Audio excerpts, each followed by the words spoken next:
Greetings, everybody. Good morning. So we start now with our Buddhism, the Buddhist critique. And I'm not a specialist in Buddhism. We have an excellent, in our department of religion, we have our chair, Professor Tao Jiang, who is a Buddhist specialist. So if you're interested in Buddhist philosophy, highly recommend that you take one of his courses. He doesn't do so much Indian Buddhism because obviously Buddhism started in India. He's mostly doing, focusing on Chinese Buddhism, but nonetheless, Buddhism, its principal tenets remain. Obviously, they change as they travel geographically and they absorb local cultures, but some of those principles remain the same. So I'm not a specialist, and this is one of the schools that we're not using a primary source. The primary source is the actual text itself in Sanskrit. A secondary source is someone writing an article about a primary source. So we're going to be reading a secondary source, because if we read the primary sources, trust me, that would be very hard to navigate. And I don't feel myself particularly, an expert in early Chinese Buddhism, that I could sort of make it easier for you. So we're using a secondary source, and we're reading the article by Richard Hayes, called The Principled Atheism in the Buddhist Scholastic Tradition. So let's kick off. Okay, you can read it. It's fairly straightforward, the introduction here.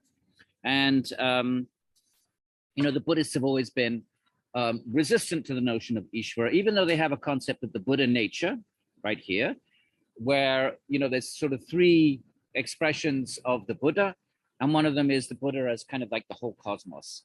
But even though they have something that sort of looks a little bit like Ishvara from the outside, in fact, it isn't the same as a supreme creator God. For Buddhism, there is no creator God. And so they resisted the idea of an Ishvara, and we'll look at some of the arguments. But first of all, let's have just briefly go through a few points. Okay, I have to go over here to scroll down. There we are. Now we have the Buddhist teachings are compiled in a cluster of texts called the Sutta, which is actually Pali for Sutra. We know the sutras. We've had the Vedanta Sutra. Now, Pali is a later language after Sanskrit. So just like we have Latin, then we have late Latin, a medieval Italian, and then we have, so the language changes, right, from Latin to modern day Italian. There's many stages in that journey, linguistic stages, right, between Latin of 2,000 years ago and the Italian of today. And so there would be late Latin, which would have been different from classical or earlier Latin, and then there might be what we would call very early, Italian perhaps. So Pali is a later form. It's not Sanskrit, but it's Sanskritic. But it's a sort of a post-Sanskrit form of the same language. And in that language, Pali, you don't have tra, you don't have sutra. And what happens is when there's a conjunct like that, two consonants together, like a tra, one of them is called gemination, like twin. One of them doubles itself and the other one drops out. So instead of having a TR, you have a double T. But it's basically sutra. So we have the Tejiva Sutra, and this is the 13th in the Digha Nikaya, all right, the teachings of the Buddha. Don't worry about any of that, but just, it's in the article, so in case some of you perhaps might be interested. And we have this conversation, and we find, there's an account of the Vedika, of the followers of the Vedika tradition who worship Brahma, okay? So the Buddhists are talking about, not themselves, they're talking about the Brahmins. And they're saying, look, and Brahma is usually taken in this literature to be Ishvara. So instead of saying Ishvara, they tend to use the word Brahma, because Brahma is actually is a creator demigod. Don't worry about any of that. Okay, I don't want to sort of clutter up your minds with too many terms and concepts. But in Hinduism, you have Ishvara, who creates all of Prakriti, who manifests all of Prakriti. And then within Prakriti, you have minor deities. They're just powerful beings, and they do the actual act of creation. They actually are no different from you or I. If you get to have very good karma, you can be a celestial being. So Brahma is the topmost of the celestial. Don't get this confused with Brahman, the Brahman of the Upanishads. Although the words sound the same, they come from the same root. Brahma is the minor deity who does creation. So the Buddhists tend to talk about him, right? Because he is mastery over everything. He sees everything. He's the mighty one. He's a very, very powerful celestial. He's Lord, maker, designer, chief, creator. So he's the creator of the forms, the designer. But obviously Prakriti itself, in the Hindu Ishvara traditions, the actual stuff of Prakriti comes from Vishnu for the Vaishnavas, Shiva for the Shaivites. We won't talk about them now, but they are responsible for the actual stuff of the universe. But once the stuff is there, God isn't going to be a builder. That's a kind of a job for an engineer. So Brahma's like an engineer. He takes the stuff that Vishnu or Shiva, if you're a Shaivite, have created, and then he makes the forms of the universe, right? So none of that you need to worry about. We're interested only in their arguments against Ishvara. All I'm saying is, for the Buddhists, that role of Ishvara tends to be associated with Brahma, who's actually, in Hinduism, is not the supreme Ishvara, but a secondary deity, a secondary demigod, you might call, or a celestial being. All right. So then there are these Brahmins, and they're discussing. Okay, so so this is in the sutras. There's many stories of the Buddha discussing with different people. So there are these two Brahmins, and they're talking about, well, which is the most direct path to Brahma, which is the most direct path to liberation. Okay, so let's read a little bit together. So the young Brahmins believe that there are many alternative paths that lead to Brahma, right? Brahma being for our purposes, Ishvara, right? Even though I've explained he's not the highest Ishvara, but like a secondary, you could call him an Ishvara, but a secondary type of creator, not the creator of Prakriti itself, Pradhana, remember? So, but the dispute is really over which path is most direct. So they're debating. They're two Brahmins, they're not Buddhists. Often, obviously, when the Buddha is preaching, right, he's starting, eventually he's seen as starting a new religion. We don't know exactly when Buddhism became a separate religion, separated from the Vedic religion.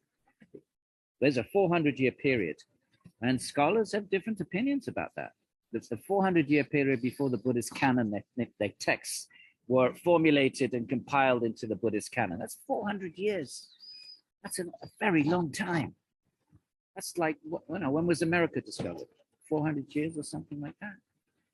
So we don't really know what happened in that period. We know that a lot of the Buddhist disciples of the Buddha, they were Brahmins. They were still doing their Vedic sacrifices. There wasn't this clear separation in the very early period. There's no indication that the Buddha saw himself as starting a new religion. He was, some people call him a reformer. I think that's going a bit too far, and that's kind of like projecting him in the role of Luther in the West. But clearly he critiqued dogmatism and so forth, right? So it was a critique of the culture he was in, but there's no sense that he was creating some new religion in his teachings anyway. Exactly when could have been many, many centuries later. According to one scholar who works on Buddhism, who gave a talk at Rutgers, he teaches in one of the colleges in New York, expert on early Buddhism. He says it could have been as late as Kumarila. Remember Kumarila, the Mimamsa that we had the last session was on the Mimamsa. Kumarila Bhatta, 15th century. It's because of his criticism of Buddhism, his rejection of Buddhist philosophy, that then the Buddhist scholastics then created their line in the sand and made this and became much more self-identified as different from the Vedic traditions. That now I don't know. I don't know enough about early Buddhism. It's not my field to be able to agree or disagree with that. But that's one point of view, that it was very late when Buddhism really kind of self-identified as something distinct. And the Vedic traditions, likewise, they rejected Buddhist philosophy. They mostly rejected the fact that the Buddhists didn't accept the Vedic texts. Anyway, that's the story for historians. We don't need to worry about that. So there's this discussion, and so which is the most direct, right? So on being told the nature of this dispute between these two brahmanas, one's called Vasheta, and the other one is called Bharadvaj. So Gautama is his birth name. Gautama Buddha begins by asking the disputants a few questions of his own. So he starts asking them a question. And the answers to the question show that the young Brahmins believe there are many alternative paths that lead to Brahma. So from the text, it's clear that these Brahmins think there's many paths, and really their argument is about which is the most direct path, not which is the correct one, the most direct, the best path. So then the Buddha says, what asks the Buddha? So all of these paths lead men to face Brahma face to face. So let's say Ishvara. For our purposes, it's Ishvara. You have a perception of Ishvara. Now, what asks the Buddha entitles us to believe that anyone meets Brahma face to face, right? How can we claim that a path leads to a vision of God? In Hinduism, that we call darshana. Some of you from South Asian backgrounds, you'll know when you go to the temple, you have a darshana. You're having a darshan of the murti, of the deity. So what about Bhagavan Swayam? What about God? Of course, God manifests as a deity in Hinduism. So that's what it is actually. God is within the deity, because God can pervade anything, and he enters the deity in order to accept our worship as an act of grace. Obviously, God is not bound in the deity. He doesn't have to enter the deity, can't be forced into the deity. But if the devotee approaches God with love, with bhakti, we'll have a lot of bhakti at the end of the semester, then Ishvara, out of kindness, enters the deity. Of course, he's not trapped there. He can enter into a million deities, not confined, but Ishvara can manifest unlimited forms, and one of the forms is a deity. So that's one way of having a vision of God through the deity. But the question here is, what about God directly, not mediated through the deity, the actual supreme being himself? So then the Buddha says, well, on what grounds do you say that any of these paths, doesn't matter which one is quicker, but what right do you have to say any of them lead to a vision of God? So prompted by Gautama's question, the young Brahmins concede that no living Brahmin teacher claims ever to have seen Brahma face to face. They say, well, why? We haven't seen him, and our gurus haven't seen him, and we don't know anyone who's seen God. We see Ishvara, right? Modern Hinduism, that would be like, has anyone seen Krishna? Has anyone had a vision? Well, some people would say, yeah. I mean, some of the gurus claim that they have. But anyway, according to this story, these Brahmins say, well, we don't know. And nobody has, in the lineage of teachers for the past 7 generations, remember, the Buddhists are writing this, so we don't know how accurately it reflects their opponents. Not even the rishis, the ancient seers who made the Vedas, no one has seen it. Right? They respond.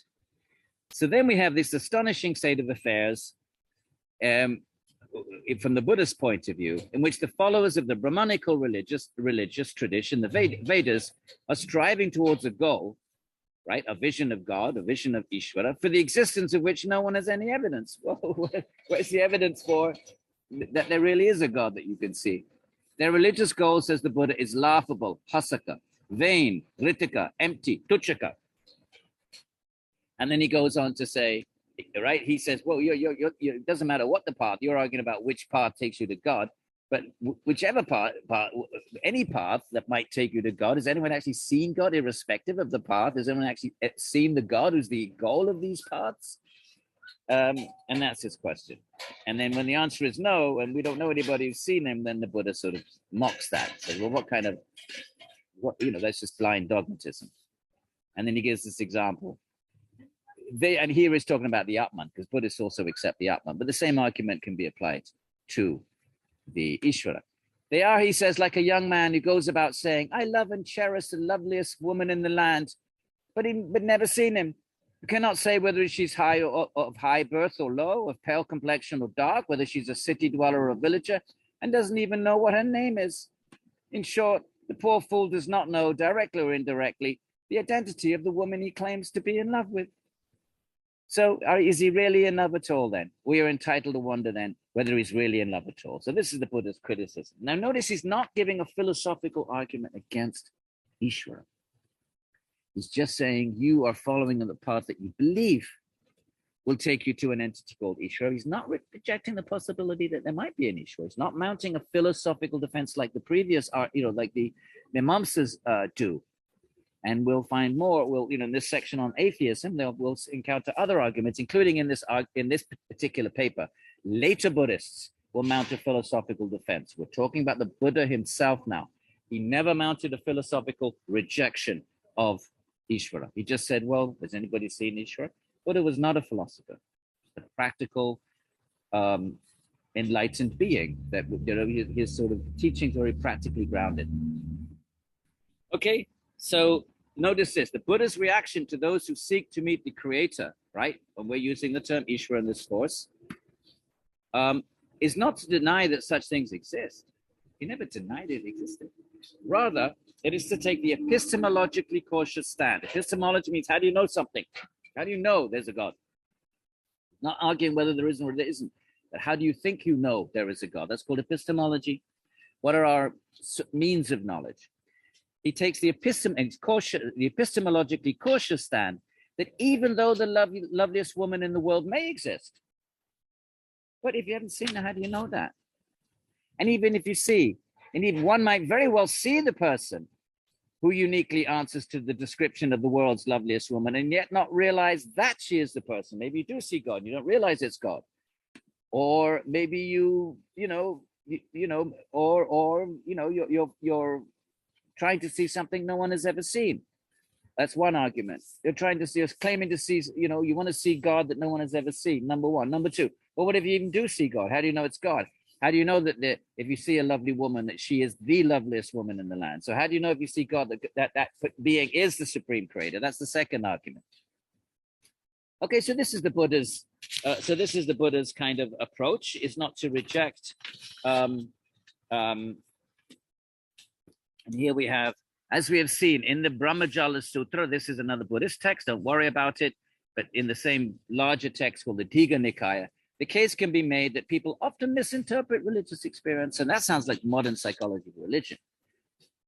Because, there are those who would say any claim to a vision of a Virgin Mary, of Jesus Christ, of Krishna, or Shiva, let's say you actually have a vision.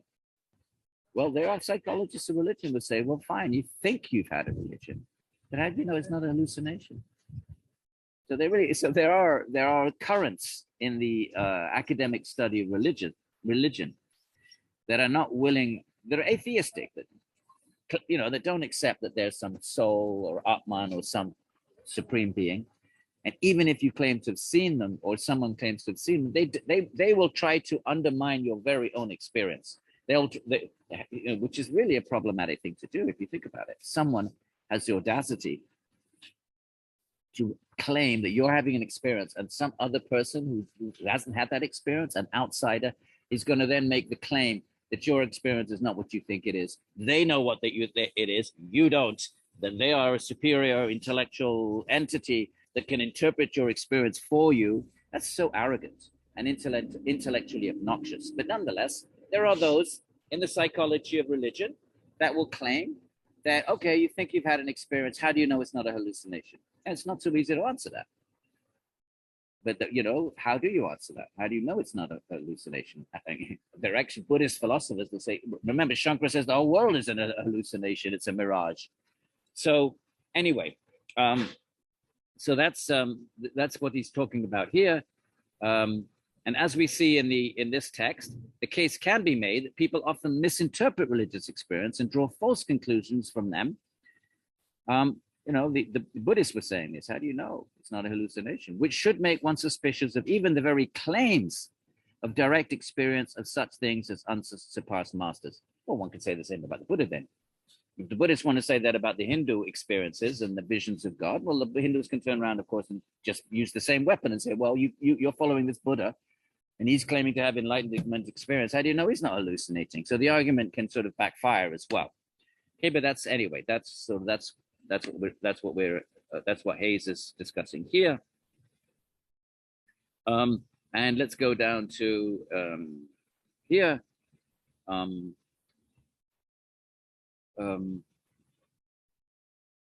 So then the Buddha says, what's the problem? What problem does he have with these Brahmins? Well, the religious seeker may be said to pursuing such an ill-defined and nebulous goal, this idea of having a vision of God, then it becomes difficult to determine whether a given set of practices leads towards or away from the desired goal. Maybe you're practicing something, you think it's taking you to God, but maybe it's taking you away from God. So perhaps it's taking you away. How do you know? Maybe you're going in the wrong direction.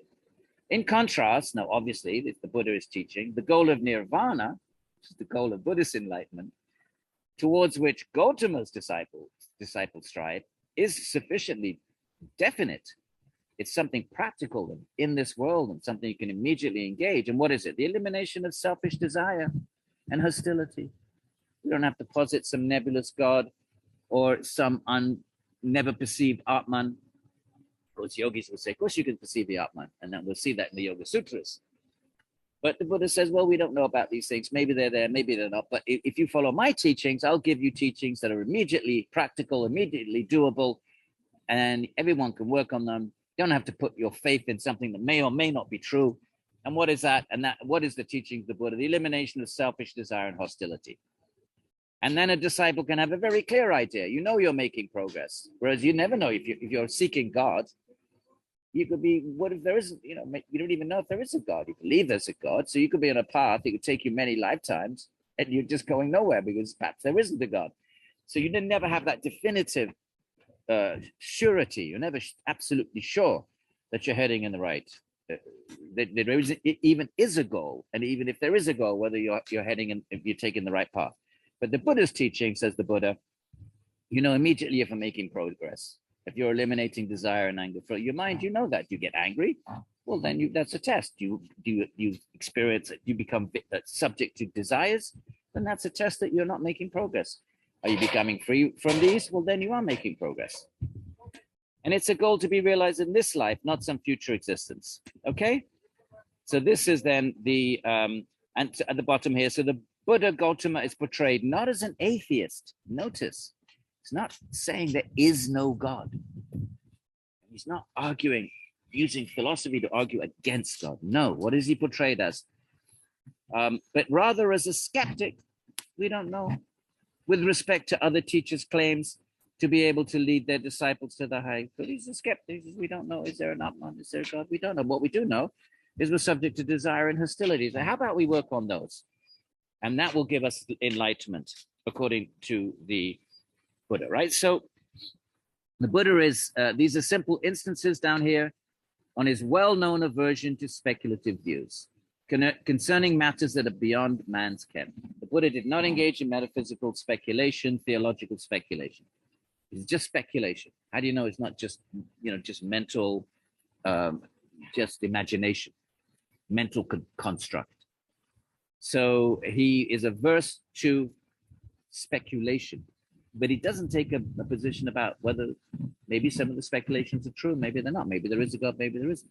He doesn't take a metaphysical view, down to earth, practical, here and now, work on your desires, get rid of them, selfish desires, we can agree, are perhaps ruining the world in our environmental problems are coming from too much consumption. We're overloading the planet with the byproducts of our consumption, plastic and rubbish. And what is consumption? There's a desire. So it's very practical, down to earth, that clearly is still relevant to us now, this idea that, let's work on things that we do know about rather than, following some path to some God that may or may not exist, right? This is Buddhism.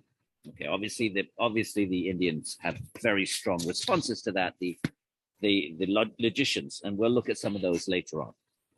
All right, so it's more anti-speculation. He goes on to say in the next page, atheism, Buddhism, human condition. Yeah, it's portrayed in the Nikayas as more anti-speculation rather than specifically being anti-theistic. It doesn't mount philosophical defenses against any metaphysical position. So, but he's against speculation. He's saying, look, you could speculate forever. And, whoever has the more powerful intellect will win the argument. Well, what's the, what do you end up with? So he doesn't, here, Gautama the Buddha differentiates himself from other teachers on the grounds that he, unlike them, does not propound doctrines concerning the nature of the self after death. He never talked about, he never actually said whether there was an Atman or not an Atman. or whether the soul is eternal. There's 10 questions he never answered. Does the Buddha exist after death? Does he not exist after death? Does he both exist and not exist? Does he neither exist nor exist? That's sort of, there's 4 of the 10. And then, is the world eternal? Is it not eternal? Is it finite? Is it infinite? And like this, he never engaged in these speculative questions. And he was even asked directly by Vasuputra whether there was an Atman or not. And he just remained silent, the famous silence of the Buddha. So he never engaged in speculation. What do we know? We know right now we're embodied. What's trapping us in these bodies? What's causing us suffering? Our desires. Get rid of those. That was the Buddhist position. And then we have a discussion here in one of the reasons why Gautama regarded the belief in God as unhealthy. Notice the belief. He's not saying there is or isn't, but he's saying the belief in God is unhealthy because if you think everything is under God's direction and control, then it takes away the motive for action in the world. And that's an argument that actually has been directed to Indians, to even the Christian missionaries in the colonial period. You believe in karma, you believe in, and that's no incentive for action because you believe everyone just suffers their own karma. Of course, that's a misunderstanding of karma. It may be that people suffer because of their previous actions, but you still have your dharma to do. You still have to help others. Whatever the reason for their suffering is not your business. You still have you as a human being, as a member of civic society, have a responsibility to reach out and help others, and that's your dharma. And whether they're suffering because of their past deeds or not, that's up to God. That's up to the Ishvara knows that. Later logicians would say, all right, so let's keep going. So he doesn't. So there's 5 reasons in one of these teachings, the Majjhima Nikaya, same text. The types of reasons that people give for why they experience pleasure and pain. Among these 5, one of the 5 reasons, why is it we suffer, right? The old question, what is the cause of suffering? Why are we suffering? So one of the responses to that is that the pleasure and pain are created by God. Now, the view isn't refuted. He doesn't mount a philosophical refutation of that view. He just says it's unhealthy. Because if you think everything is under the control of God, then you take away the incentive to try to act yourself and pull yourself out of your own suffering and pull others out of their suffering. Okay, the Buddha was a great compassionate being. In fact, one of the definition of a bodhisattva, you may have heard this word in popular culture now. A bodhisattva is a great Buddhist a practitioner who reaches nirvana, is eligible to enter into nirvana but postpones it, to stay in the world, to help others and help enlighten others. That's one of the primary ingredients of being a bodhisattva. So then the Buddha sort of says, he says, well, if he rejects this idea that doesn't reject God, he rejects this idea that pleasure and pain are controlled by God, right? So, and he says, if pleasure be created by God, then why wouldn't he create pleasure for everybody? Why does he create suffering? We've had this argument before, the Mimamsa. So he doesn't like this idea of sort of blaming God or throwing it back at God, which is different from rejecting the idea of God himself. But the idea of attributing our suffering and the pleasure and pain to God, that he's resisting. A Buddhist monk, says the Buddha in this sutta, realizes that the source of all pleasure is self-centered craving, back to desire, selfishness. I want. And if you want things, then in some way you have to compete with others. And then we cause suffering in the world. We try to accumulate, but we accumulate at the expense of others. I was listening on NPR last night at 1%, I think 1%. 10% of this country own more than the other 90%. It was Bernie Sanders' message. And the 1% owns more than 50%, something like that. We've heard these figures, and they were part of Bernie Sanders' campaign program. And if the question is, what does Buddhism, what does Hinduism, what do these traditions have to offer? Are environmental calamities, the environmental challenges that we face. In my opinion, they have a very, very important ingredient to offer because they all encourage us to give up desire. Minimize desire, give up desire. What is the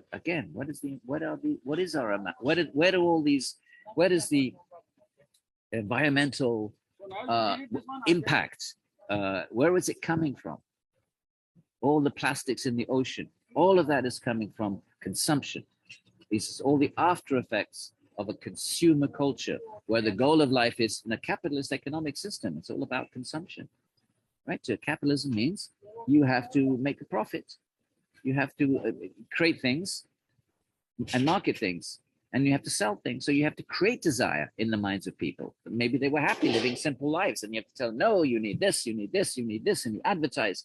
And then, so the very capitalistic economic system is one which inflames desire by its very, if you think about it psychologically, not from a sort of economic or technical point of view, but the actual foundation of capitalism is to create desire so that you can market products. So, and then the more you market, the more you can increase production, right? So a healthy economy is what? Is one where production is increased, maximum production, and increasing, ever increasing. Max Weber, the famous German sociologist, defined capitalism as the quest for profit and ever increasing profit.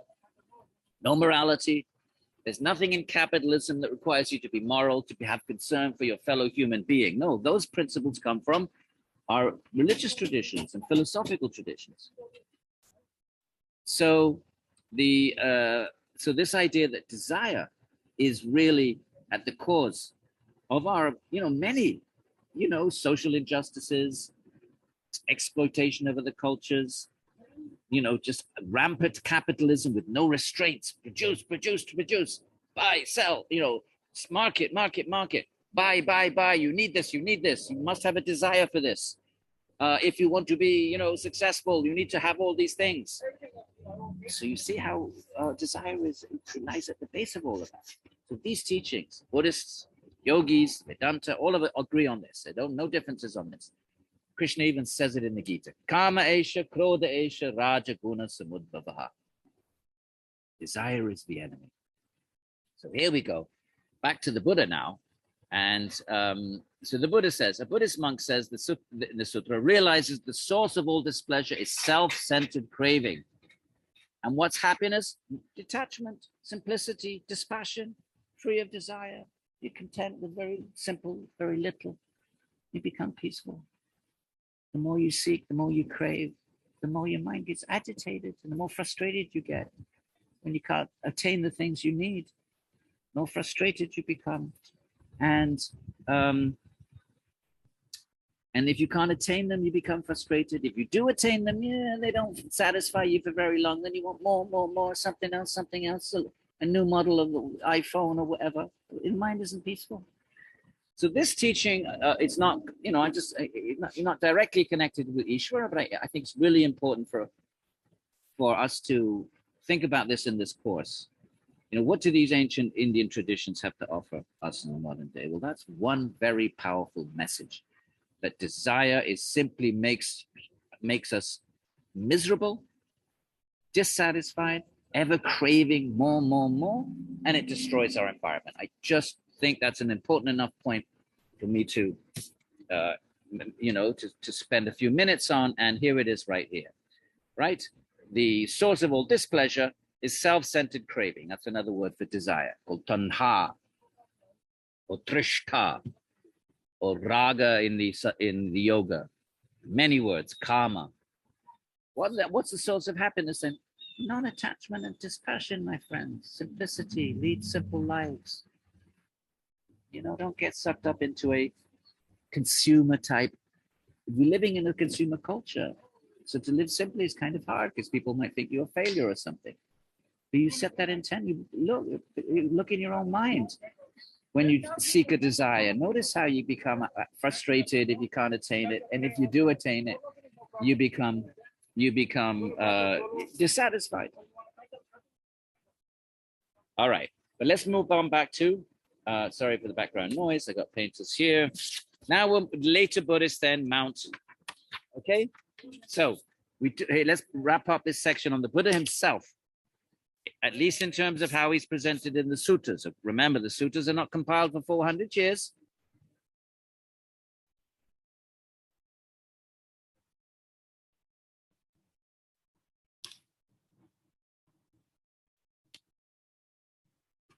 Something's going on here.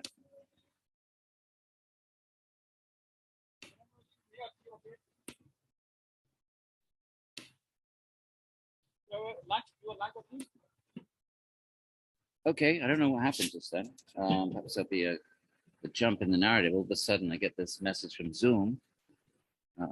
So let's go back to our friends. All right, so now later Buddhists, and I don't have the dates for everybody. I don't think it needs to bother us. You can obviously go on Wiki. But Vasubandhu then. There's a number of later Buddhists who really do engage in philosophy. So it's quite, of course, one can ask the questions, are they really following the Buddha then? These, Madhyamika Buddhism, Nagarjuna, Dignaga, Dharmakirti, these great Vasubandhu, which we're looking at now, engaging in philosophy, are they actually, are they following the instructions of the Buddha, who was sort of anti-speculation? That's a question we can throw out there. And obviously Buddhist scholars take different views on that. Buddha did not engage in philosophy, but now we're going to see later Buddhists, great Buddhist intellectuals. Now they're going to mount philosophical arguments specifically against the existence of God, right? So Vasubandhu is going to mount three types of argument, right? So you'll all be reading this. The first argument is, how can a single undivided God, existing eternally at all times, how can such a God create a complex universe, the parts of which arise in temporal sequence, right? Creation doesn't just pop out fully formed. There's a process of creation. Even in the Bible, it says it took 6 days. So what's the point here? The point here, in order to understand this critique, we need to understand this one important point. And that is, if something is eternal, it cannot change by definition. If it changes, it's no longer what it was before. Then you can't say it's eternal. It's essential to understand this. This is at the basis of the Buddhist critique of Ishvara. I'll say it again. If something is eternal, it cannot change. If it undergoes change, then it's no longer what it was a minute earlier. I gave the example before of milk. If you want to say milk is eternal, right, let's, for argument's sake, obviously milk curdles if you leave it out, but let's say milk could exist eternally. Now, the minute it changes into yogurt, it transforms into yogurt. It's not milk anymore. Then at that point, you can't say milk is eternal because now it's changed into something else. Is that clear? So change, any kind of change goes against the notion of eternality, right? Obviously, anyone who accepts an Ishvara, the Vedantins, and the Upanishads so far would say God is eternal. So the question is, and you cannot, and God has no parts. A simple is something that has no parts in philosophy, because if something has parts, you can pull the parts apart, and it's not. The Buddhists give the example of a chariot. We think the chariot is a thing, but that's a fiction of the mind, because what if you take the wheels away from the chariot and you take the yoke away, you take the reins away? Where's your chariot? Anything made of parts, you can separate the parts, and it's not a chariot anymore. It's just a bunch of units. And then you can do the same for the wheel. You can take the wheel, but how about you pull the spokes apart, take the rim off? Where's your wheel? No more. How about you take one spoke? Is that a simple? No, because there's atoms there. Did the Buddhists stop there? No. They would say, just like Newton thought there was an atom, and then later generations, they found protons and electrons and neutrons. Buddhists would say, you can keep dividing all units of reality. You'll never get to a foundational simple. A simple is something you can't reduce anymore. You can even call it irreducible, right? So God must be irreducible, because if he's not irreducible, you can pull God apart. If God has parts, that's one of the arguments against positing that God has a body. Of course, one could say God has a body, but it's not made of part. It's a spiritual body that you can't pull apart. Like consciousness itself cannot be pulled apart. That's an argument for later on, and as I may have mentioned, I'm writing a book on this. It's called In Defense of God's Form, defending the notion that God can have a form in the Indian tradition. Krishna, Vishnu, Shiva, they have forms. So defending that. But anyway, that will maybe I'll share a little bit more about that another time. So the three arguments. And what are they? Where are they? Vasubandhus. Okay. First, he explores the question of how a single, right, undivided God that you can't divide, because if you can divide, you break him apart, and he's no longer that one God, existing at all times, eternal, right? People that believe in God say he's eternal, and you cannot, he is, you can't divide him anymore into something smaller, into smaller units. How can such a being create a complex universe? Because the parts of them arise in temporal sequence. So he's going to say, if God creates the universe and the universe slowly creates, well, God is creating it every moment, so he's changing. He's changing that. He's God at moment one, then he creates, but the creation doesn't happen instantly.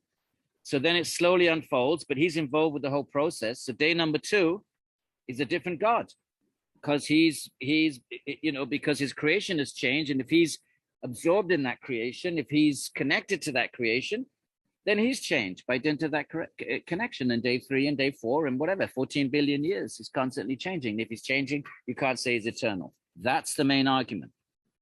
Obviously, there's one can find problems in it. Right now, we're just looking at the Buddhist arguments. And later in the course, we'll look at maybe some responses to it. So that's the first thing.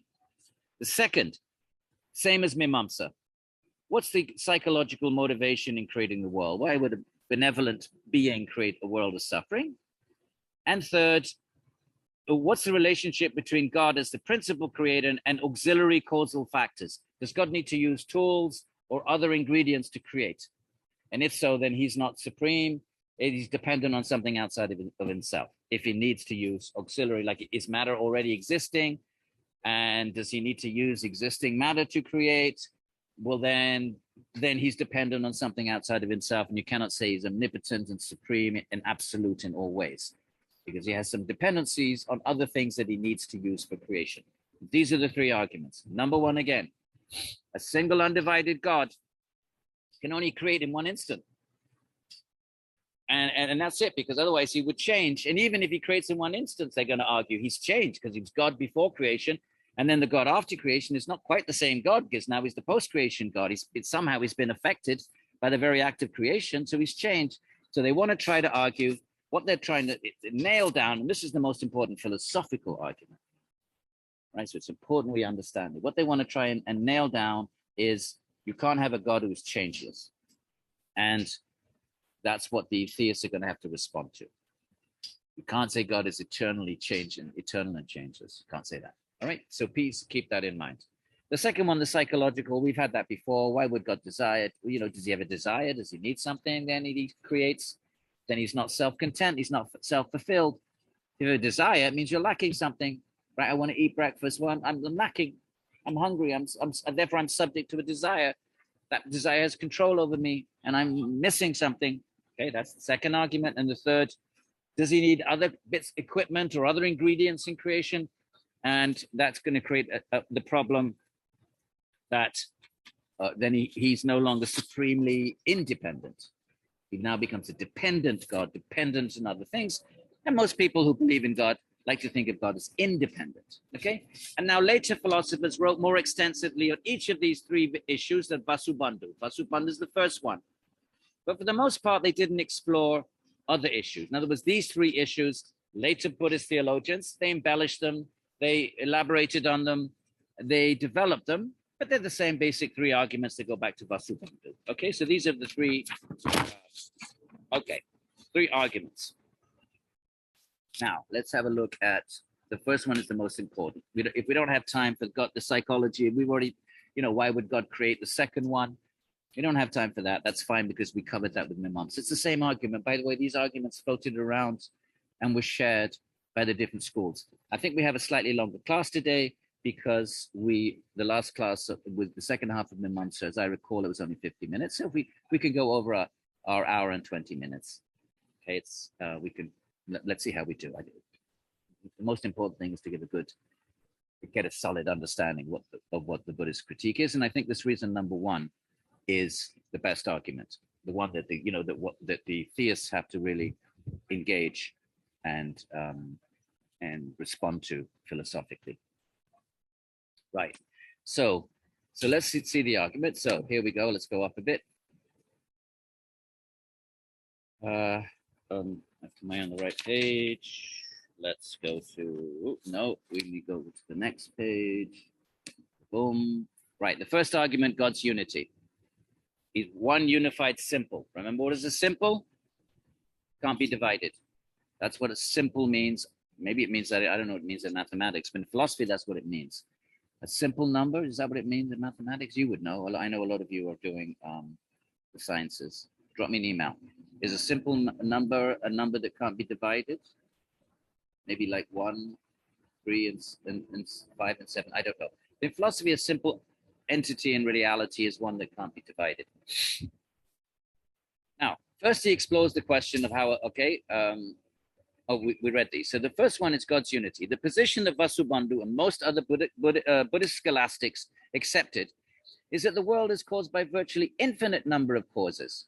What causes the world? Well, the intentional actions of the countless sentient beings. Right, we all act, and that causes change in the world, and that creates karma. So, and the living beings have lived from beginningless time. So that's one cause for. That's one reason why the world changes, for Buddhists anyway. It's a living entity that causes those changes, governed by the law of karma. So, for that point of view, the belief that there is a single entity responsible for the rich, meaning God, responsible for the rich diversity of experiences, fundamentally wrong-headed for a Buddhist, for later Buddhists. Remember, the Buddha didn't reject the idea, but just thought it wasn't productive, it wasn't helpful, could never be resolved, and therefore useless, and better to work on just things we can work on and can know, such as are we becoming free of selfishness and negative qualities that harm ourselves and others. The world, says Vasubandhu, does not have a single cause. Although they generate their own actions in birth after birth, you and I, the poor wretches, you and I, of unripened wisdom, where we don't have wisdom, we think with these body minds, we think we're going to find happiness in this world. We have our ambitions, we have our daydreams, we have our illusions. So therefore, this is all ignorance from all of these traditions, would agree on that. Who experience the consequences of their own actions, we all, whatever happens to us is because of our karma, things we did not past, things happen to us. We wrongly contrive a supreme God. We say, oh, it's God, it's God's Leela, it's God's wish, it's all in the hands of God. This, for Buddhists, is wrong-headed. And so it should be noted at the outset that Vasubandhu's arguments are designed to demonstrate the untenability of any theory, God, but also the Sankhya, who believes everything, it goes back to a single cause, pradhana, prakriti, remember? So they're opposing any theory whereby the world's diversity of the world can be traced to one source, a single source. So it does as much damage to the Sankhya theory of these arguments that he's going to offer are also relevant to Sankhya, even though the Sankhya doesn't posit an Ishvara as a single cause. They do propose inert, inanimate prakriti as a single cause. So this argument is against any type of single cause, whether that be a personal God or impersonal inanimate matter. Right. So that's his position. Keep that in mind. Let's see how he does this. Now, if the world had a single cause, right, we're interested in that single cause as Ishvara, but remember, it can be the same argument can be directed against Sankhya or any other Big Bang, for example. Same thing. If there was some infinitesimally dense single instant that then, exploded or whatever it did and released the universe as that eventually became the universe as we know it, then this argument would go against, would resist that idea as well. Okay, if the world had a single cause, now whether that single cause be good, now this is Vasubandhu's own writing, so here we get the direct. As you know, in this course, I've really tried to prioritize the texts themselves. So I really want you to have an engagement this is the first time we have a secondary source, an article about Buddhism, and that's for the reasons I gave you. The primary sources are very difficult, my friends, and you would not, some of you could maybe navigate them, but many of you would not, and you'd be frustrated, and then you just give up. And at least the article explains that there are a few verses like this one here from primary sources. This is from Vasubandhu itself. If the world has a single cause, whether that single cause be God or something else, the entire universe would have to arise at once. It couldn't arise sequentially, because then that single cause would be changing along with the sequential creation. If you're creating, but the creation is sequential, it takes time, let's say 6 days or 6 billion years or whatever it is, 8 billion years since Big Bang, I think, if I'm not mistaken. Well, then if the creator's behind all of that, but the creator is changing every instant along with creation, then it's not a unitary cause. It's undergone change. So he's saying, if there was a creation like that, it would have to arise all at once. Bang. God just wills, bang, and then no more connection with God. Because if there's a connection, then God's changing. He's connected with it. And if there's changes in that with which he's connected, if there's changes in the world and God is connected to the world, then he's changing along with the world. And then you can't say it's eternal. Obviously, theists would say God can do anything. They would just throw that argument out immediately but nonetheless, you have to respond philosophically. And the only way to do that is to say that God is inconceivable and not subject to our laws of change and cause and effect. And that's ultimately what theists have to do. And then philosophers will say, oh, well, then you have no philosophy then. And that's what ends up happening. Lewis, can you save some of the mint? Just put it in one pile. No, the one you cut. Save some. I'll use it for tea. Yeah, sorry, my friend. So the guy's chopping down my mint patch. And it's a good thing that I can use the mint for tea in the winter that is ahead, right? So so the first thing he says, but what we observe is that beings occur one after another. Things change. Right now it's winter, there's change. And then there's going to be new plants in the spring, there's new creation. Old things die and new creation. So there's constantly a sequence of creativity, a cyclical, ongoing sequencing of change in the cycle of creativity.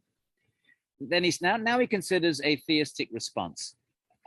Now, that fact could be a function of God's intending for each individual thing that it arise at a given time and disappear later. You can say, well, God doesn't have to go along with it all. He doesn't have to change. He could just, at the beginning of creation, set an intention, like you set an alarm clock. I'll set it for 5 in the morning. Then you don't do anything. Then it just go at 5. It rings by itself. You're no longer involved. So why can't God have done that for the whole of creation? Made an intention. He's God after all. He's omnipotent. One intention. Let there be creation. Let it be sequential. Let things unfold over whatever it is, 8 billion years and onwards. So he says, well, what if you say that? Now, let's see what I just said. Let's see how he says it. Now, that fact could be a function of God's intending for each individual thing.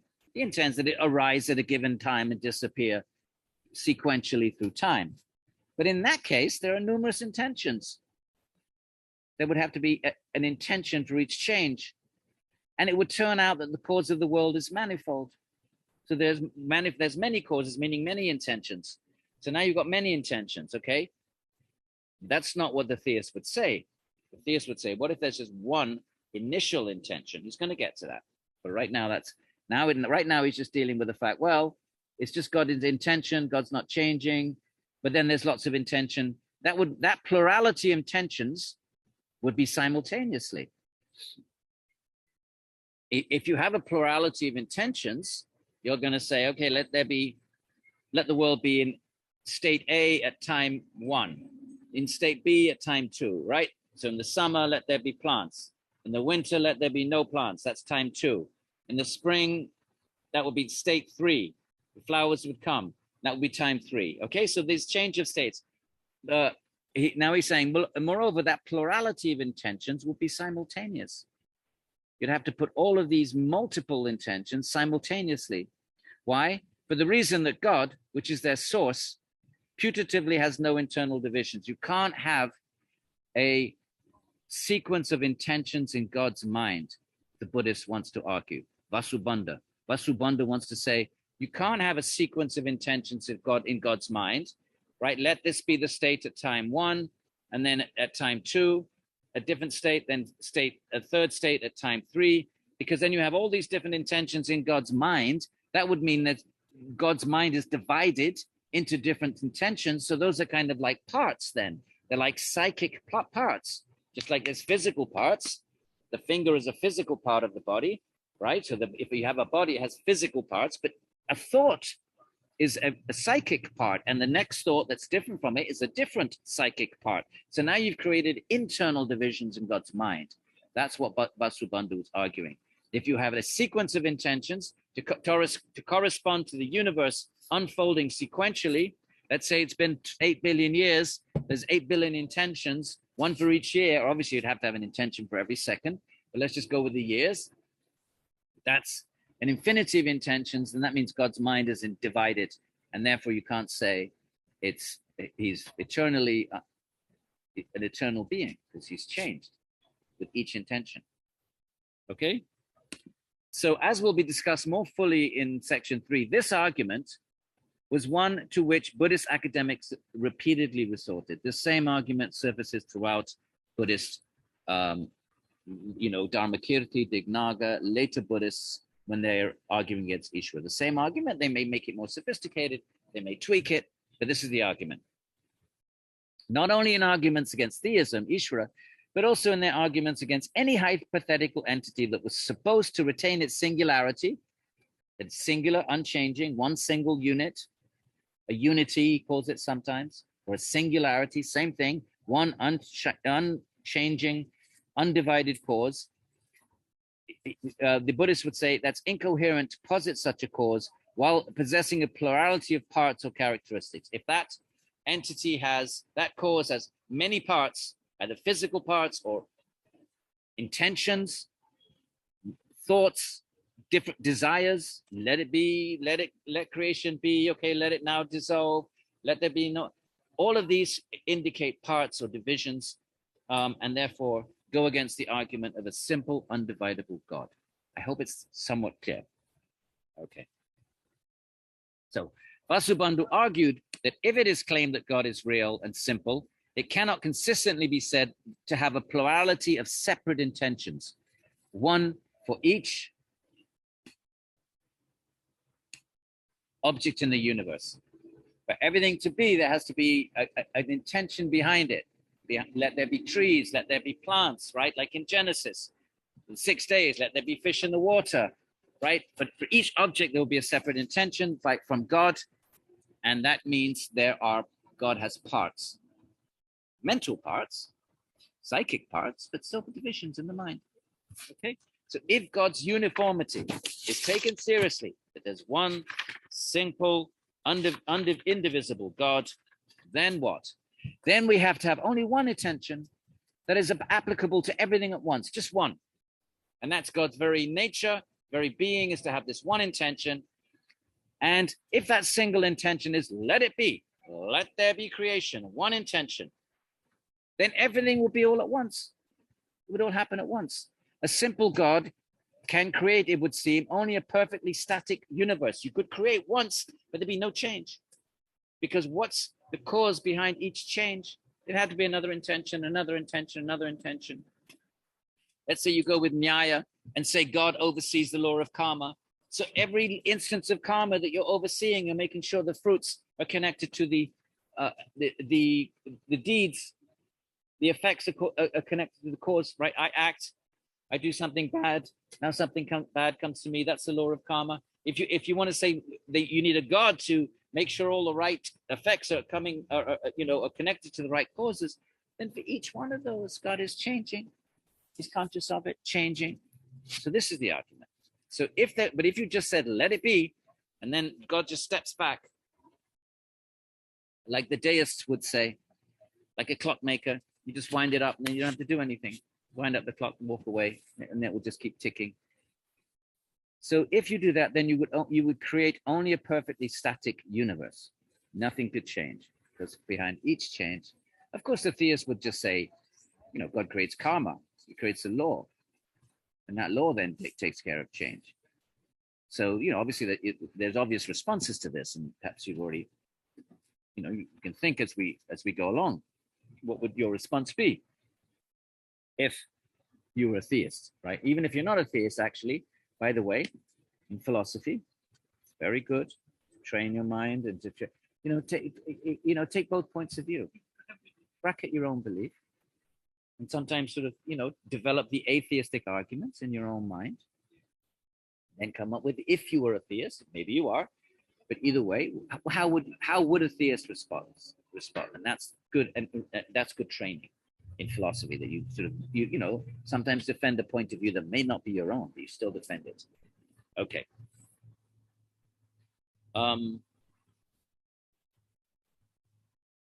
So what if you say here, if God's set of volitions, let's say, so now he says, let's posit, let all the events of history occur in a prescribed order. So God just has one intention.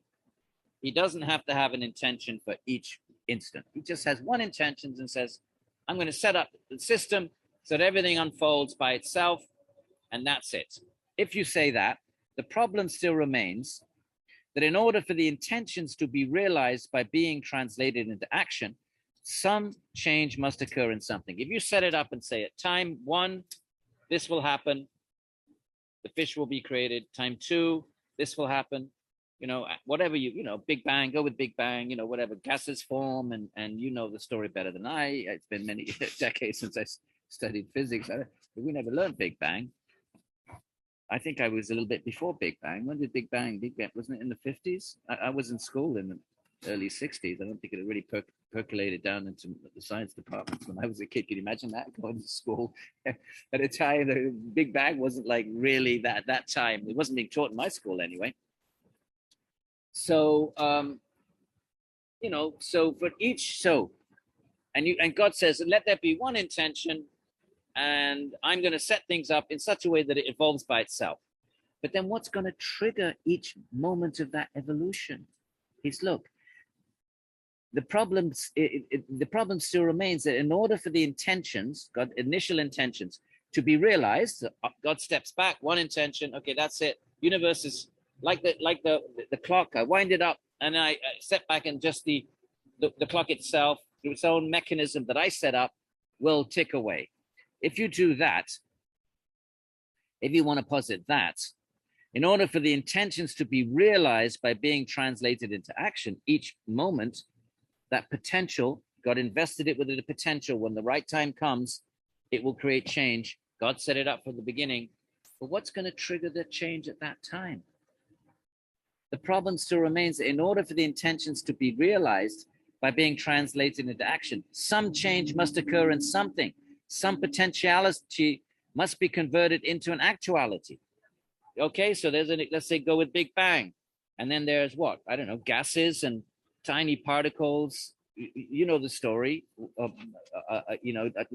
I'm getting it wrong, I know, but let's go along with this. Let's say, I know this isn't probably a correct version of events. There are particles eventually there are particles that form. Let's just go with that. And they're gases. And then the particles, so there's change. Eventually they come together. They form complex substances. What's causing the change to occur at each moment of that story? What's triggering? So before that change, the change was potential within it. It was latent. And at a certain point, gases form into densify. Well, what causes that change at that particular point in time? That's what the Buddhist wants to know. Okay, and he's saying some potentiality can be converted in actuality for there to be creation. Even if God set it up at the beginning, it's sequential. At each moment of that sequence, what makes it change at that moment? Why is it at that moment that its potential becomes actuated, becomes actualized? What is the trigger for that at that point? Well, theists could say God set it up that way. I realize that. That change, the change that must occur can't be in God, because God cannot change. For he's changeless, it must then occur outside of God. These triggers must be outside of God. But if that which converts God's intentions into actions is something outside of God, then when we say that the triggers rather than God are the creator of the universe. If you say that things are going to unfold over the 8 billion years, slowly, slowly, slowly. Universes form, whatever it is, galaxies, stars, substances, chemicals, and that whole thing. But it's happening sequentially. What are the triggers that so from Big Bang, all of that must have been latent potential in everything that emerges from the Big Bang. There must have been potential that eventually gases would be formed. There must be a potential in whatever that matter was, whatever those entities were post Big Bang. There's a hidden potential, a latent potential that eventually, after a billion years, 2 billion, 5, whatever it is, they form into gases, form into chemicals, form into substances. Why is it that that potential gets activated then? And if you're going to say it's not God, because you can't say it's God, because then God would be changing it every second. He'd be overseeing the whole thing. He's changing. Then it has to be some trigger outside of God. In which case, now God's useless then. Why don't you just say that the triggers are responsible for creation? We can say the triggers are the creators. All right? So the question of how potentiality becomes actuality. Something has a potential to do something. What triggers the potential? So for example, an atom has a potential to explode an atomic bomb. But then something needs to be split. An outside agent has to come and split the atom. Potential's been there all along in the atom, but it doesn't just explode by itself. For that atom, which has existed billions of years, to release its potential, something outside has to come along. In this case, the scientist comes and they split the atom. That's the point. And that outside thing is the trigger that triggers the potential. It's always been there, but latent. Not actuated. Actuated, it means it becomes an actual explosion. Bang, right? Now the potential has been actuated, but it needed something outside to actuate a potential. I hope this is clear. Buddhism can be tricky, my friends. So if you're not having a good time with this, try to go along. But for the quiz, we'll have a question about, God's unity and changelessness. If you understand that, at least, that if something is eternal, then it can't change. And that's the basic argument that lies at the Buddhist critique. We'll have one question on the quiz. There's something connected to, if Laura's listening to this, she can make a note that will be our main question. Okay, we might have something on the psychology. We'll see how far we get. But something like that will be on the quiz. So don't freak out. Don't panic. You know what the quizzes are like now. I mean, it was as simple as we possibly could make it, my friends. Do attend many of you did very, very well, but some of you didn't. And, Laura's there to help you. Review sessions. Get a review list. We're doing everything we can. We're not trying to catch anybody out. If you're listening to the lectures, you should be okay. Now you know what to expect for the quizzes. Okay. Right. The question of how potentiality becomes actuality is taken up somewhat more fully in Dharmakirti, a later argument.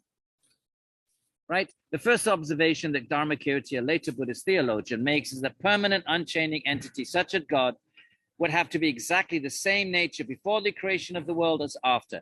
No difference whatsoever between God as creator and God as being that is not yet a creator. Right? If God is unchanging, there can be no change as God before creation and God after creation, because he can't change. But obviously there's a change. If God has an intention to create, but the intention arises in the mind of God, that's a different God then. That's a different God than the God before creation with no intention. Now this attention arises. Of course, you could make the same argument. How does that intention arise in the mind of God? We had that with Mimamsa. What was this desire to create? Where did that come from? Why? Why did that randomly arise in the mind of God? So we've had this before. But you see the argument. God, before creation, self-content, absorbed in his own bliss. In the Indian tradition, it's his and her, Lakshmi Narayana, Shiv Parvati. But I'm saying his for now, because God is usually masculine in the Western tradition. But in the Indian tradition, it's he and her.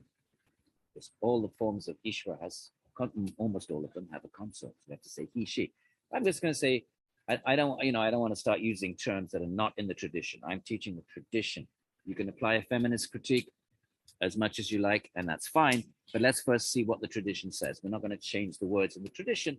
leave them as they are, and then you can apply your feminist critiques as we should be doing. And that's our modern moment, and I'm all for that. But I'm not for changing with the words themselves. And the words themselves are that he, Ishvara, is a masculine noun. If we want to talk about Ishvari, that's the feminine. And every Ishvara has an Ishvari. But in philosophy, they're usually engaging the notion of Ishvara, and that's what I'm saying he. But remember, Sita Ram, Radha Krishna, Lakshmi Narayana, all forms of Ishvara have a consort, almost all. Now, go back to this, explaining why I'm using the pronoun he. The text too. My job is to translate the text, share them with you, and you can do what you want with them. Right. The first observation that Dharmakirti makes is that a permanent, unchanging entity such as God would have to be exactly the same before creation as after. There'd be no difference whatsoever between God as creator and God as a being that is not created, a creator, a pre-creation God. No change. To be a but problem with that is to be a cause of something. You cause something, you create something, you undergo some change. Like when a seed and the earth in which it's planted undergo change. But if God suffers no changes in nature, then he can't be regarded as the cause of anything.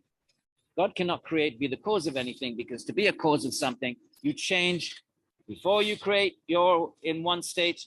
After you create, you're a different, there's difference. You've undergone, at the very least, you have an intention that arose in the mind. So that's a mind with an intention is not the same as a mind without an intention. There's been a change in the mind. Okay, so this is the point, my friends. It's the same point, and we're revisiting it just to really make sure we get it. Okay. So let's go down. Current to Dharmakirti's argument is the claim that no action is possible without change. If you act any action, and of course we're talking about Ishvara and creation, keep our eye on the ball. We're talking about that sort of action. The action of Ishvara as creator, but no action is possible without change, and so no unchanging thing. If you want to say God is eternal, then that means he's unchanging. No unchanging thing can perform the act of creating the universe. You cannot have a single unchanging cause for it. And again, this applies to Sankhya. Okay, and we'll go down a bit because we're running out of time. Okay, we'll go down. Similarly, if God is a creator of the universe, it must be admitted that he has a potential to create that exists prior to his actually creating anything. If you say God is the creator and he creates at a particular moment in time, before that, he must have the potential to do that. He hasn't done it, but the potential, a thing can only do something for which it has the potential.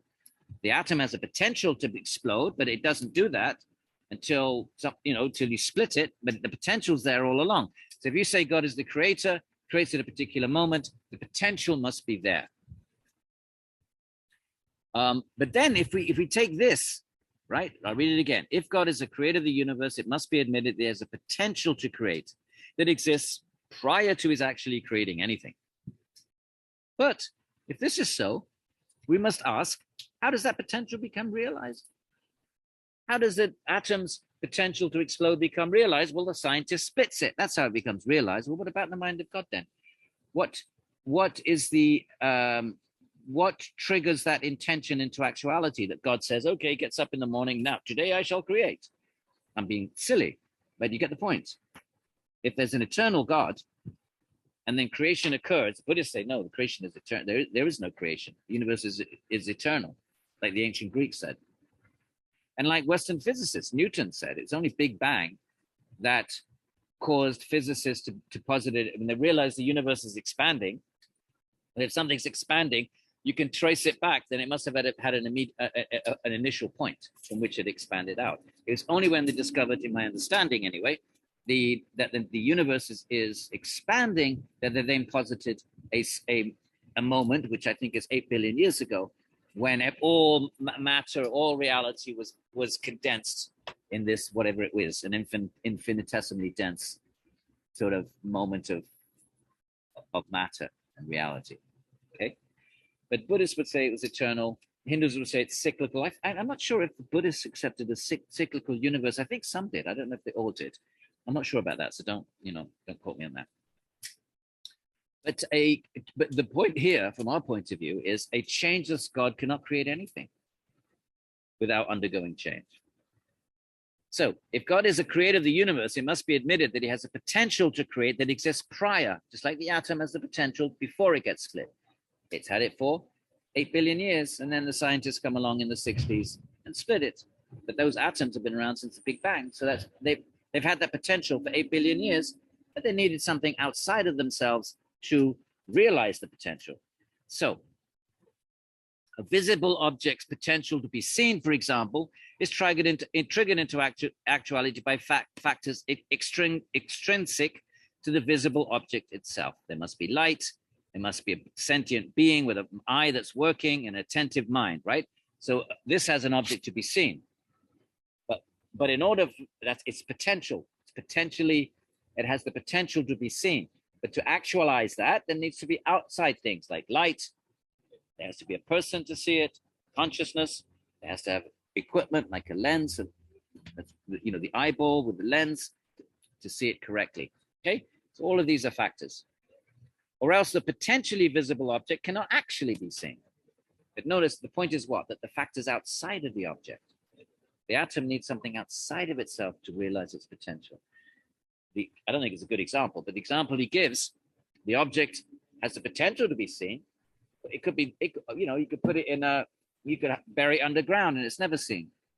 So how do you realize its potential? Well, there needs to be an observer, me. There needs to be light. My eyes have to be working properly, and so forth. Okay. So now, but is there a similar set of factors extrinsic to God that are required to trigger his potential? It's all very well saying that an outside scientist needs to split the atom, but does God need something outside of him to realize, to create that potential to say, let there be creation? At some point, God says, let there be creation, right? Science would say 8 billion years ago. If there's a God, eternal God, God didn't come into being 8 billion years ago. You see the argument. But 8 billion years ago, it doesn't matter what the date is. I'm just using a number. It could be a trillion billion years ago. Whatever that date is, if there's an eternal God, unless you want to say the universe is eternal. If you say the universe is eternal, then you've got no creator God then. What's God going to do then? What's the point in having God then? If your universe is eternal, like physicists thought before the Big Bang theory, like Aristotle and Plato thought, why do you need a God? There may be some other arguments, but you don't need a God for creation, at least. Maybe some other arguments. I'm not saying there's no, Aristotle believed in God, the prime mover. Something has to sort of, be responsible for movement. Let's not go with that. But certainly you don't need a God as a creator, which is what Ishvara is in the Hindu traditions. So that aspect of God is irrelevant if the universe is eternal. And if it isn't eternal, it's not eternal. Remember, Hinduism is cyclical. Big Bang has 8 billion years ago. So now you've got an eternal God. And then at some point, let's say 8 billion years ago, because God is eternal, right? Infinitely before that, the intention arises in the mind to God. Let me create. What triggers that intention? What makes that potentiality? God has the potential to create, just like the atom has a potential to split.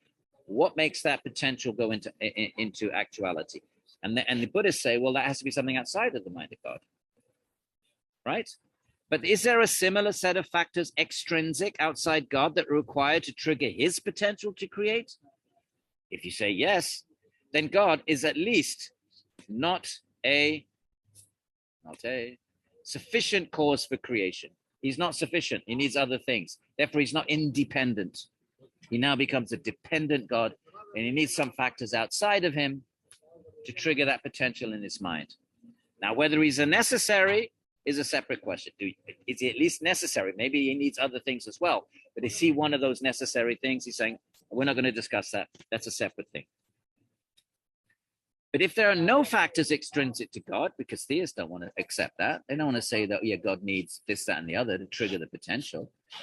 So if there are no factors extrinsic to God that are required to trigger his potential into actuality, that are required to trigger his potential to create, then the conversion of God's potentiality into actuality must be seen as an action that he himself performs. If you're saying, no, he doesn't need anything outside of himself, he himself actualizes it in his own mind at a certain finite moment in time. But what's wrong with that? What obstacle are you going to run into if you offer that argument? What's the problematic about saying, well, God just actualizes his own intention? Well, that's an action then. It's a mental action, it's an action.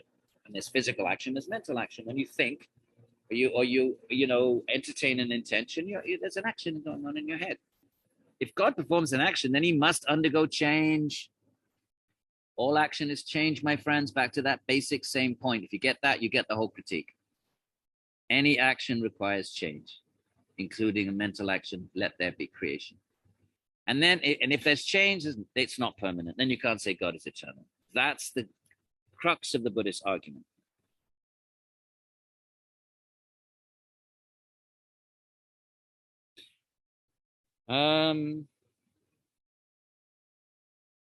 So there's another argument here. We have enough time because we're adding another 30 minutes, aren't we? So this is going to be a longer class because I need to tape 2 hours and 40 minutes, and we only had 1 hour.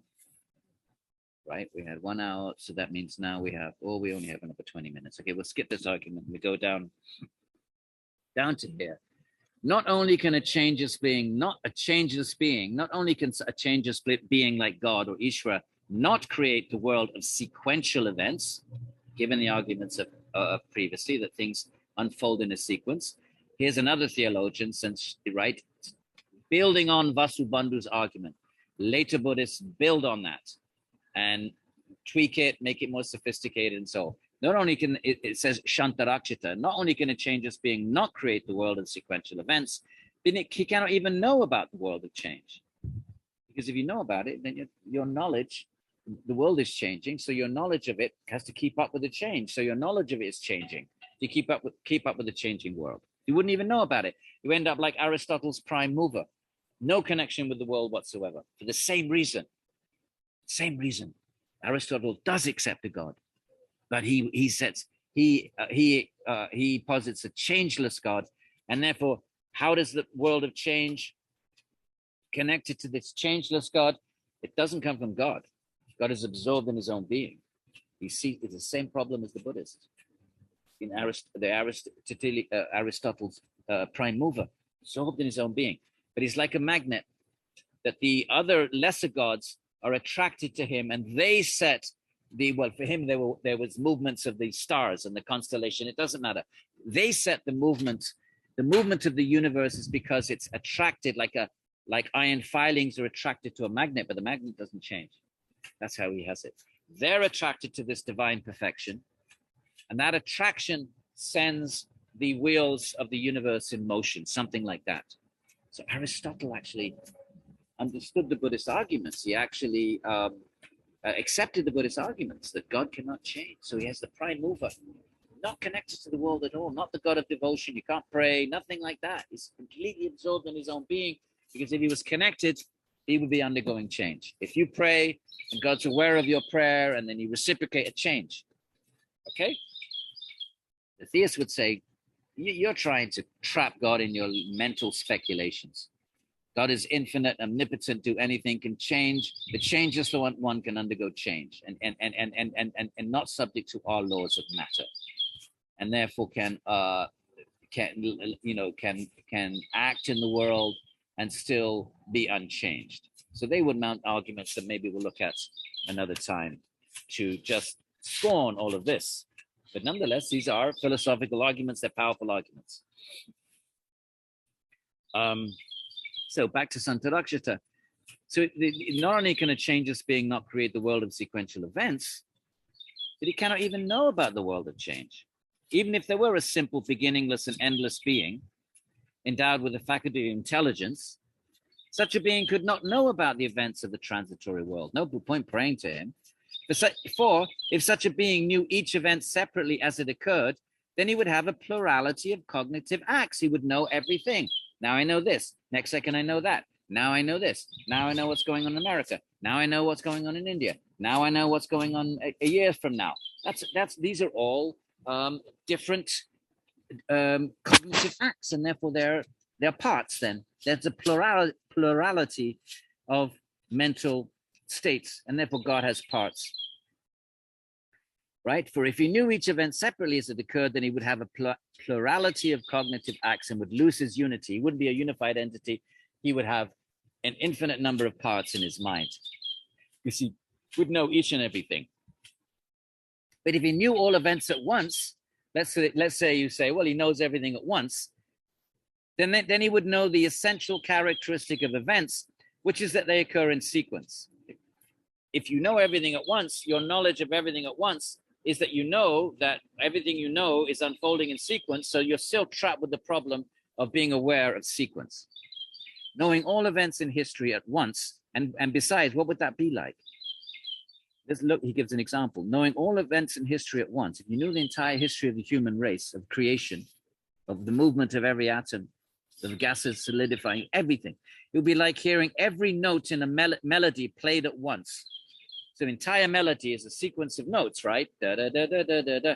But if you knew it all at once, every single one of those notes would all be playing at the same time, which is just chaos. So if you really did know everything all at once, then everything would be occurring all at once. It'd be a static universe and everything occurring all at once. So it would be like hearing every note in the melody played at once rather than in sequence. Just as what is the essence of a melody? What is a melody?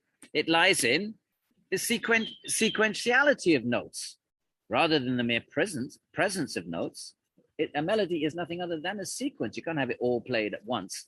God knows everything at once.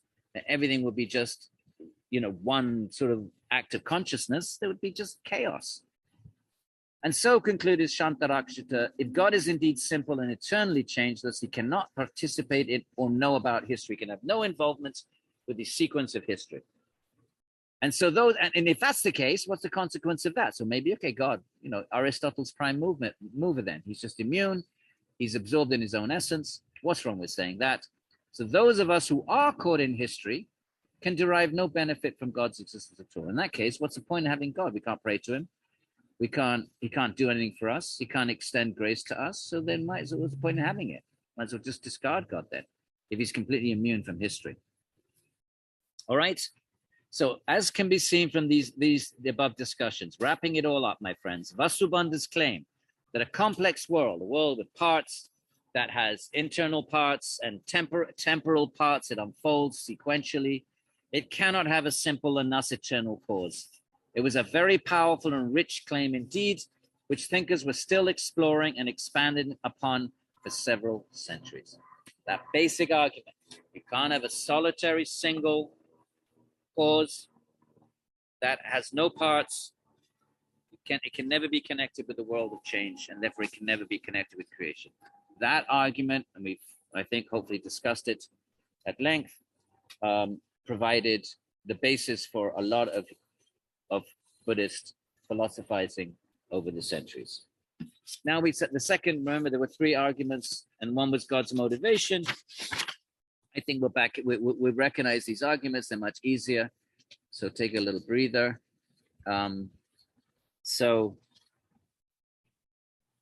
does God create? What was the point? What is it? For what purpose would God expend so much effort in creating the world? Now it's a different argument, nothing to do with the change argument. Is it for pleasure? Right? Even more alarming than the possibility that if that's for pleasure, why would he create a world of suffering? Is he cruel?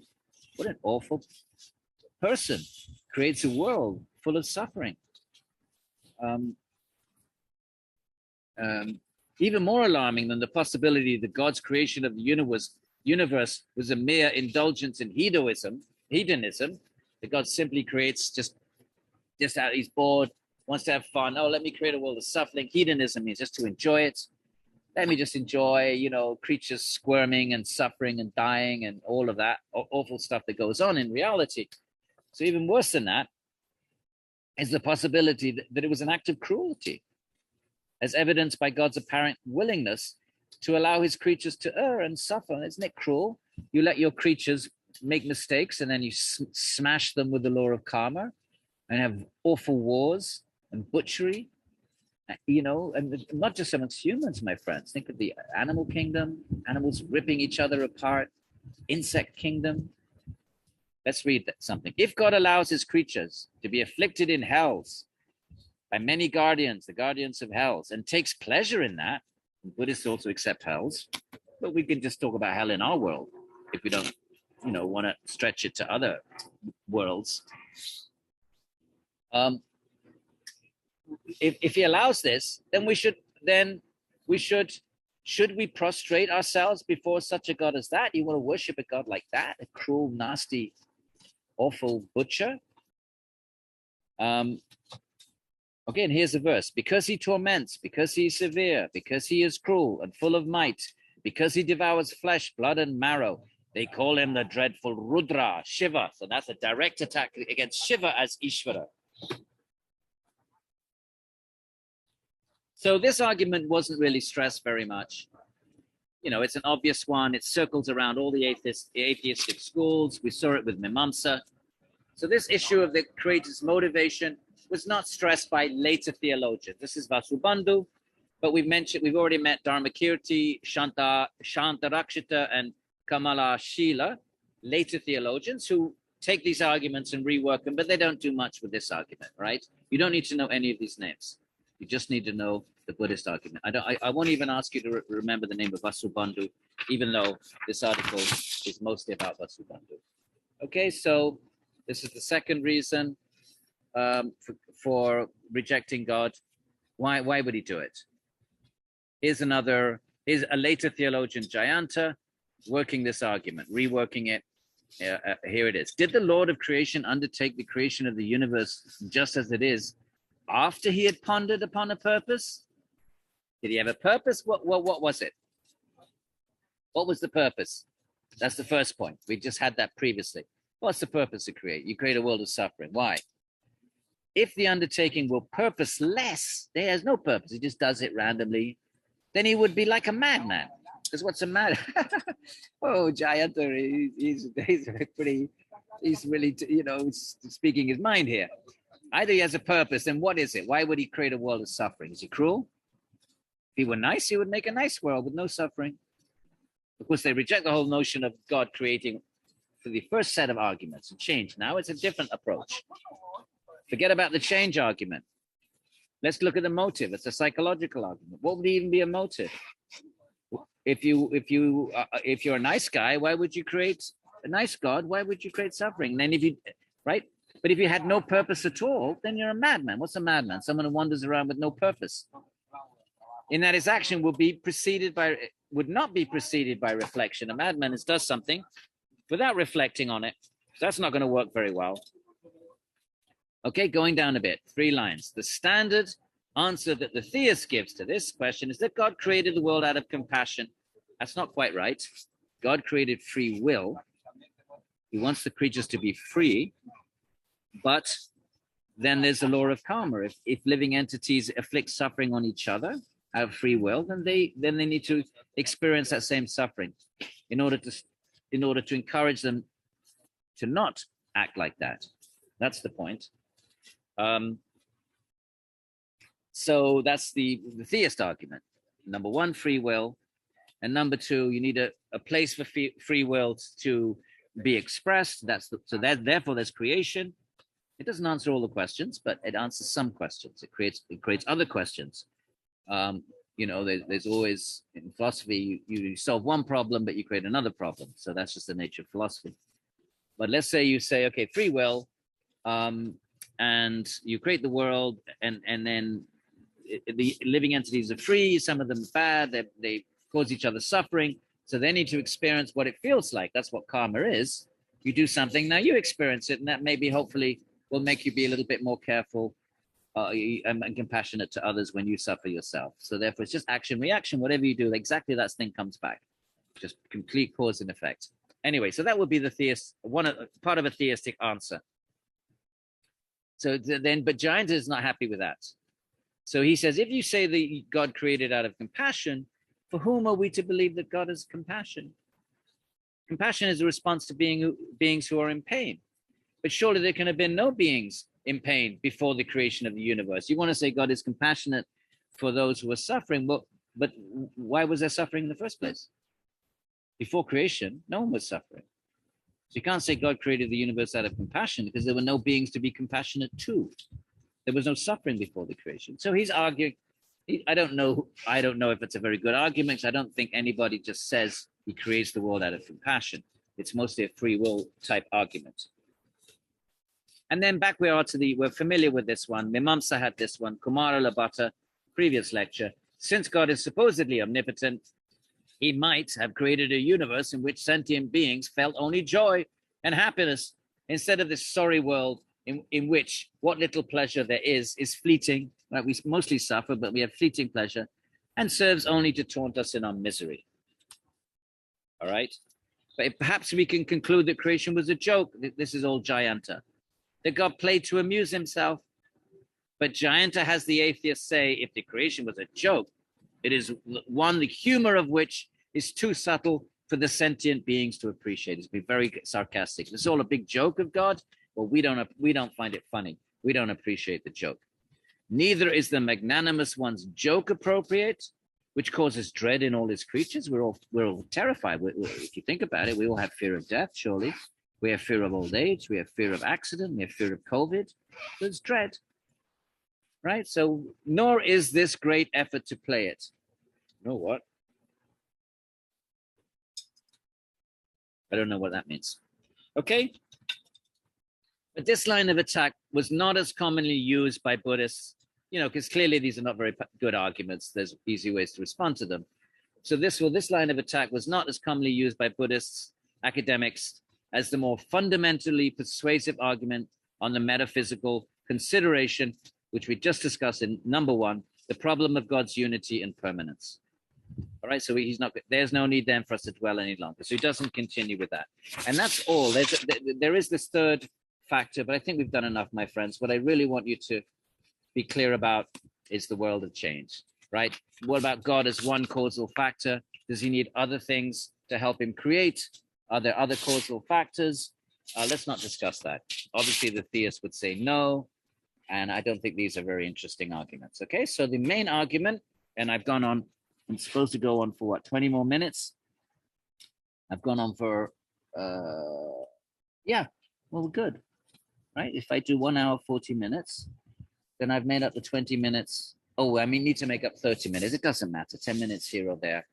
I don't want to go on at too much length. It's just going to be tiring for you to listen to a video if it's too long. So my friends, okay, you got the argument? One more time. Creation involves change. First argument. God is eternal. The universe isn't. If there is a creation, the very meaning of creation means something is created at a point in time. If something is eternal, then there's no creation involved in it, because it's eternal. It was never created. It always has been. So if you're going to talk about creation, then you're talking about something, right? Big Bang, 8 billion years ago. So God is eternal. So he's been eternal. But creation occurs at a certain moment in God's existence. Let's call it a moment. Right? So first of all, why would he do that? We have all those arguments. Why would he create a world of suffering? That's easy for you to understand. I don't think you have a problem with those arguments. You'll see the same thing in Jainism. You'll say, we had it in Mimamsa. But what the Buddhist is contributing to the atheistic discussion is this. So God before creation is not going to be the same God as God during creation or after creation, because he's done something. Some motivation arose in his mind, even if it's just let it be. And everything, just because God is omnipotent, just think something and it comes to be. Even that involves a change in the mind of God. And now you can't say God is changeless. That's the basic argument. And it gets even worse if you say that God is overseeing every moment of the creation, because then he's changing it every moment. So that's another even worse problem. And if you say, well, God just set it up that way, and his intention is that things would unfold at time 1, time 2, time 3, time 4, time 8 billion years, things would just unfold the way they do. But what if those things are if those things were set in motion at 8 billion years ago, in the moment of creation, it was all those things remained until their time came to change, until the time came for atoms to combine into particles and chemistry to emerge and the rest of it. what triggers that change at that moment? You can say, well, if God's intention was invested in it, but what makes it activate at that moment? If it's not God activating it, because you want to say God's not involved, you don't want him to change, then there has to be some other agent that activates it, some outside agent, like the scientist with the atomic bomb. Well, then you've got an outside agent, that God is not independent. He's dependent on outside agents. He's not supreme. And you run into all those sorts of problems. So these are the basic arguments, my friends. And we've almost actually, yeah. So that's it. But you don't have to read the other Buddhist article, because he's going to be saying the same things, that it's more difficult than this. So we only have one Buddhist article, and that's this one that we've got on the screen right here, which is by Richard Hayes, and it's called Principled Atheism in the Buddhist Scholastic Tradition. Just read this, and then we move on to whatever's next on the syllabus. I think it might be Jainism. I have to check. Okay, have a great day, everybody, and let me stop the share. Have a great day. Enjoy the last of the, nice weather, beautiful fall weather. And if you didn't do well in the, listen, my friends, if you didn't do well in the quiz, I mean, you yourselves know. You be honest with yourselves. Did you really watch all the videos? Did you really do all the readings? Did you really study the review sheet and prepare answers for everything? And those of you that did that, and I know some of you did, you took those review sheets and you made sure you knew the answer to every single thing on that, you did well. For them, I would say everyone, but I don't know everyone, but surely most of you that did that did well. So you know what the quiz looks like now. You know there's going to be a review sheet. You have to watch the videos, try to do the reading. You're not going to get a bad grade. If you didn't do well, let's forget about why you didn't do well. Maybe you didn't do the reading. It's not for me to judge. I don't know. Maybe there are other circumstances. Maybe some of you really did do all of that and still didn't do well. Fair enough. But if you do better in the second quiz, and we see that you did bad, then you've got yourself together, realize you need to pull your socks up if you want to get a decent grade. We see that. We see you improved in the second quiz. And on the final, we see a nice big jump. We will take that into consideration. We'll minimize the effect of the first quiz. Okay? That much I can say. We don't want to fail anybody. We're not going to fail anyone in this course. Usually, unless you really don't, unless you really get a really, really bad grade, you don't fail this course unless you really, really, get 10 or 20 or, very low grade, 30 or something. If you did get a very low grade, don't panic. Just do better. And we'll take that into consideration. We're very generous with our curves. We don't want you to have a bad memory. We want you to love Indian thought, because I love it. And that's why I dedicate my life to it. And I want you to have a good experience and appreciate, and maybe keep reading this material in your own lives. Pursue this. So, but you've got to do the work. My friends, it's philosophy. Well, if philosophy is meant to be challenging, it's meant to be hard. So don't give up. Just reset your intention, like God. Make it intention. I am going to do better. I'm going to, pay more attention. Do the reading. Follow along what we read. At least do that, because those, what we read, I'm picking out the most important things, and obviously those are the things that are going to be in the quiz. That doesn't mean you shouldn't do your own reading, but at the very least, I'm not guaranteeing this, but at the very least, it usually is the case that what's on the quiz is what we discuss in class. I'm not saying that's absolutely, because I want you to do the reading, and there may be some questions or that are not what we didn't have time to discuss in class, but are in the reading, and which I feel are easy, are user-friendly and easy. I'm not going to ask you to do anything challenging that we didn't do in class, okay? Don't give up, don't despair, reset your intention, make a big improvement, and we'll take that into consideration if you didn't do well in the first quiz, okay? I don't know what else to tell you. I want you to, I'm trying to work with you. It is philosophy. I can't change the fact that these are complicated arguments. That's what philosophy is. But let's try to make it work, okay? And have a great day, my friends.